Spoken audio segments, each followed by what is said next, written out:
Aaron's story begins in Bristol, Connecticut, in 1989. From an early age, Aaron's family life was marked by intense conflicts and episodes of domestic violence. With parents in constant arguments and altercations, Aaron frequently witnessed fights. He developed remarkable physical aptitude, especially for sports, which seemed to be his refuge. However, his complex relationship with his father deeply affected him. Aaron's father even assaulted his son's coach in a fit of rage, showcasing the pressure and violence surrounding him. Despite a turbulent childhood, Aaron excelled in school sports, from American football to basketball, becoming a high school star. Yet, amidst these moments of victory and family conflicts, Aaron dealt with emotional wounds that would follow him throughout his life. In high school, Aaron was a rare talent. He broke records, received awards, and stood out as one of the best in his position. To college teams, he was a true gem. However, while he shone on the field, off it, Aaron was already facing problems. He began drinking and using drugs, and his temper led to difficult situations, including fights. In his senior year, his father passed away suddenly, shaking his emotional stability deeply. Even so, universities continued to compete for him, drawn to his athletic potential but aware of the risks posed by his unstable behavior. At the University of Florida, Aaron's trajectory mirrored his high school years. Athletic success mixed with disciplinary issues. He continued to stand out on the field, but his temperament and addictions were already a cause for concern. His decision to enter the NFL draft, with a year left to finish college, was a clear sign that Aaron saw football as an escape from his troubled life. However, his off-field issues counted against him. Instead of being a top pick, he was selected only at the 113th spot by the New England Patriots. To many analysts, this reflected the personal issues that were already alarming NFL teams. With his popularity rising, the Patriots extended his contract for 5 years, paying him $40 million. Aaron seemed to be at the pinnacle, but what many didn't know was that his father's death, when he was only 16, affected him profoundly. He began displaying an explosive personality, abusing alcohol and drugs. In one interview, he admitted to playing some games under the influence of marijuana. Still in college, he got involved in a fight where he assaulted a security guard. In the United States, young and promising athletes often get a free pass in such situations, and that was the case for Aaron. He was questioned and released. However, the situation escalated when the body of Odin Lloyd was found just miles from Hernandez's mansion. Lloyd, a friend who was also dating the sister of Aaron's fiancée, had a complicated relationship with the player, also acting as his drug supplier. Found dead with 6 gunshot wounds, Lloyd had the key to a car rented by Hernandez, making him the prime suspect. With the prosecution accusing Hernandez of being the mastermind and executor of the crime, they alleged that he acted with the help of 2 friends, Ernest Wallace and Carlos Ortiz, who worked as his security guards. The prosecution argued that the motive was a personal dispute. During the trial, the testimony of Shayana Jenkins, Hernandez's fiancée, revealed a cooperation agreement with the prosecution. She admitted to discarding some items at his request, but claimed not to know their contents. Over time, it was discovered that her testimony had changed, leading to perjury accusations. Furthermore, authorities found Hernandez's DNA near the crime scene, and surveillance footage showed him arriving at his home with weapons in hand.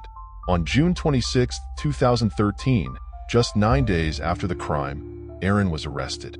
In his testimony, he pleaded not guilty, but on April 15, 2015, the jury found him guilty of first-degree murder, sentencing him to life in prison without parole. Other figures came into play, such as Tanya Singleton, Hernandez's cousin, who refused to testify and helped cover up the player's crimes, even after being granted immunity. Tanya also attempted to help Aaron's friends flee justice, leading to an obstruction of justice charge. In 2017, Hernandez faced trial for other crimes, including the 2012 double homicide of Daniel D'Abreu and Safiro Furtado. He was acquitted of these charges, but his record continued to be marred by violent episodes. Carlos Ortiz and Ernest Wallace, Aaron's friends, faced conspiracy to commit murder charges and were deemed accomplices in Lloyd's case. Wallace was charged with second-degree murder and related crimes, while Ortiz confessed to being an accessory and was convicted. Hernandez was acquitted of the murder charge.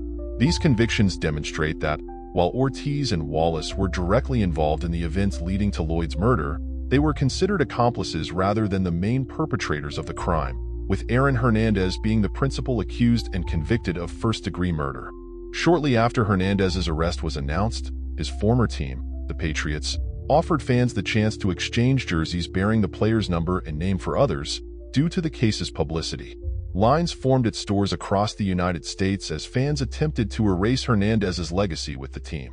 Aaron was taken to the Souza Baranowski State Prison in Lancaster, Massachusetts, a maximum security facility. There, he spent most of his time in solitary confinement due to the severity of his crimes and his celebrity status, a measure to protect him from other inmates. However, during interactions with other prisoners, Hernandez continued to get involved in fights and conflicts. In one incident, he was accused of assaulting a cellmate, which led to disciplinary punishments. Additionally, reports indicate that he struggled with psychological and emotional difficulties in prison, facing deep depression. Hernandez maintained regular contact with his fiancée, Shayana Jenkins, and other family members through letters and phone calls, and he also wrote letters to fans and friends. During his time in prison, he was tried and acquitted of the double homicide of Daniel de Abreu and Safiro Furtado, though this acquittal had little impact on his life sentence for the murder of Odin Lloyd. Aaron and his attorneys attempted to appeal the conviction, but all efforts were unsuccessful. In this second trial, which took place on April 12, 2017, he hired renowned attorney Jose Baez, known for defending Casey Anthony in a high-profile case in 2011. Baez presented an aggressive defense, arguing that the evidence against Hernandez was insufficient and that the real shooter was Alexander Bradley, a former friend of Hernandez who was in the car the night of the murders and testified against him. Baez's work was widely credited with Hernandez's acquittal in the Abreu and Furtado murder case, a significant victory given that Hernandez was already serving a life sentence and could have faced a second similar sentence. On April 19, 2017, Aaron Hernandez was found dead in his cell, having hanged himself with a bedsheet. His death was officially ruled a suicide, and 3 farewell letters were found. One to his fiancée, one to his daughter, and a third to his best friend. After his death, an examination of Hernandez's brain revealed that he was suffering from advanced stage chronic traumatic encephalopathy, CTE, sparking discussions on the recurring effects of head trauma common in contact sports. Hernandez's brain was carefully transferred to Boston University Hospital with his family's authorization, without journalists or fans knowing. Neurology experts conducted a detailed study and found the brain was in stage 3 degeneration, a level typically seen in former contact sport athletes around age 56, far from Hernandez's actual age of just 27.